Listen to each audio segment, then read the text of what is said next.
ဒီနေ့ဖတ်ပြပေးမယ်အကြောင်းအရာလေးကတော့စိတ်ပေါ့ပါမှုဆိုတဲ့ခေါင်းစဉ်လေးနဲ့ဖတ်ပြပေးသွားမှာဖြစ်ပါတယ်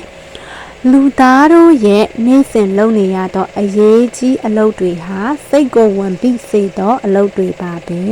လူတဦးချင်းစီသည်မိမိရဲ့စားရေးဝတ်ရေးနေရေးအတွက်မဖြစ်မနေအလုပ်လုပ်နေကြရပါတယ်အဲ့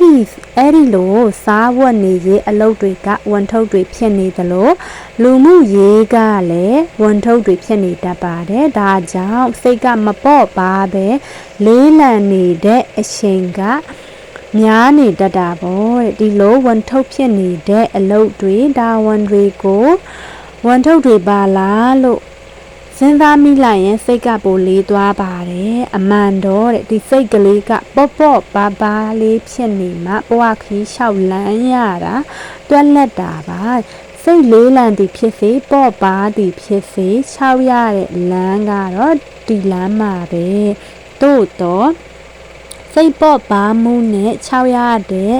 အခါပိုပြီးခီးတွင်တာပေါ့စိတ်လေးလံနေတဲ့အခါကျတော့သွားချင်တဲ့ခီးတောင်မသွားပဲနေ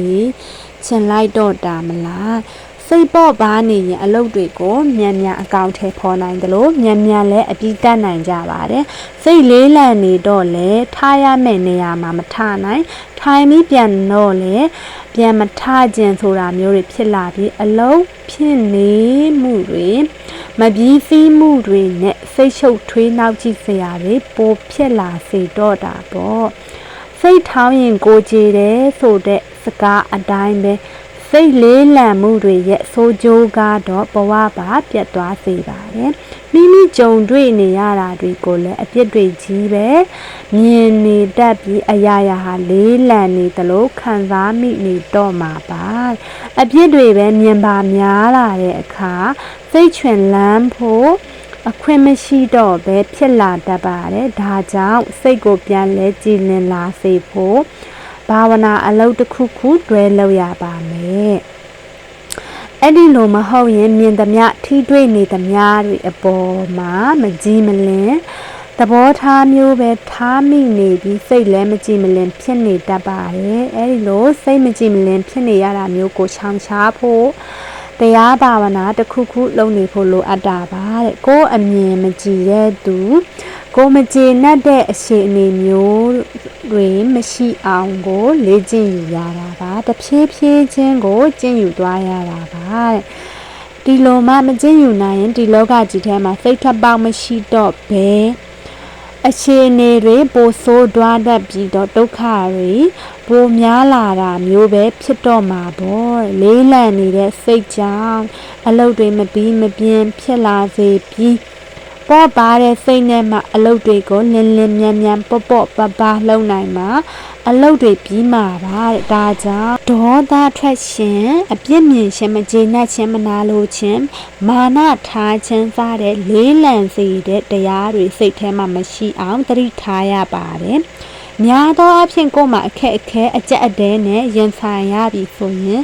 ဒေါသထွက်ချင်လာတယ်မြင်ရကြုံရတဲ့တရားတွေအပေါ်မှာအပြစ်တွေတင်ချင်လာတယ်ဒီလိုအခြေအနေမျိုးမှာပဲသူ့ကိုထိခိုက်တယ်လေလို့ဆင်ခြင်ကြည့်လိုက်ရင်ကိုပဲပြန်ထိတာတွေ့ရပါလိမ့်မယ်ဒီအကုသိုလ်တွေနဲ့ကိုပဲအရင်ပူလောင်နေတာပေါ့ဒါကြောင့်ကိုမထိခိုက်စေဖို့ကိုစိတ်ထဲမှာလေးလံစေတဲ့ကိလေသာတွေမရှိအောင်တတိထားစောင့်ကြည့်ပြီးဖယ်ထုတ်နိုင်ဖို့ကြိုးစားရပါမယ်မြတ်တာပွားနေရင်ကုံတော်ပွားနေရင်တော့စိတ်ကလေးခဏပြန့်သွားတာနဲ့လေးစေတဲ့ကိလေသာတွေဝင်လာတတ်သေးတာဆိုတော့တတိတော်ထားဖို့လိုပါတယ်လောဘနဲ့ပူလောင်နေရင်စိတ်လေးနေပြီးမကျေနပ်တာရန်လိုတာရန်ညှိုးထားတာမုန်းတာမနာလိုတာတွေဖြစ်နေရင်စိတ်ကလေးနေပါပြီမပြောမရွှင်ဖြစ်လာပြီးနေစဉ်ဘဝကိုပေါ့ပေါ့ပါပါမကြော်ဖြတ်နိုင်တော့ပါဘူးမျက်နှာလည်းပြုံးပြုံးရွှင်ရွှင်မနေနိုင်တော့ပဲကျမ်းမာရေးပါထိခိုက်လာတတ်ပါတယ်ခန္ဓာကိုယ်ကျမ်းမာနေဖို့စိတ်လည်းကျမ်းမာနေဖို့လိုအပ်ပါတယ်အချိန်နေဆိုးတွေကြုံနေလို့ဆိုပြီးအစဉ်ချေပြီးတော့လည်းပတ်ဝန်းကျင်ကိုလေးလာကြည့်ရင်ကိုယ့်ထက်ဆိုးတဲ့သူတွေတောင်ရှိနေပါသေးတယ် အဲ့ဒီလိုကိုထက်ဆိုးတဲ့သူတွေကိုကြီးမိလိုက်ရင်ကိုအချိန်တွေကတော်သေးပါလားလို့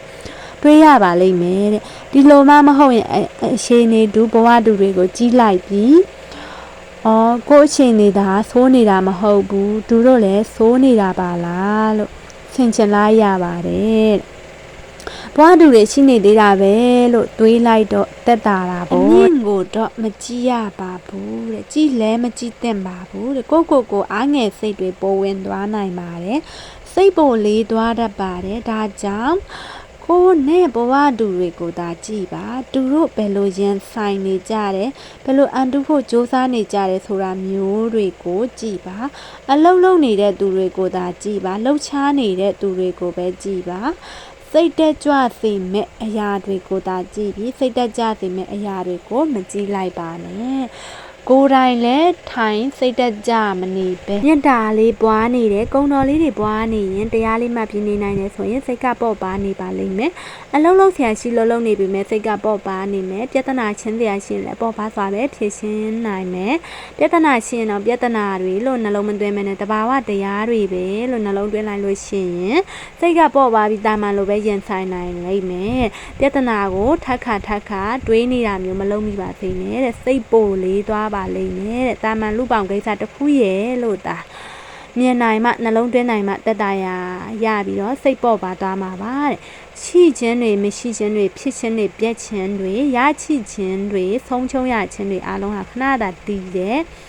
အရာတွေပါပဲလို့နှလုံးသွင်းလိုက်ရင်စိတ်ပေါ့ပါသွားပါလိမ့်မယ်လိုချင်တတ်မဲ့မှုအပြစ်မြင်မှုမနာလိုမှုမာနထောင်လွှားမှုတွေနဲ့မလေးလံတော့ပဲတရားတဘောအတိုင်းစင်ကြင်နေပြီးပေါ့ပါစွာဆက်ချောက်သွားတော့မှာဖြစ်ပါတယ်အားလုံးပဲပေါ့ပါတဲ့စိတ်နဲ့မိမိခန္ဓာဝင်ကိုပေါ့ပါစွာဆောင်ရွက်နိုင်ကြပါစေ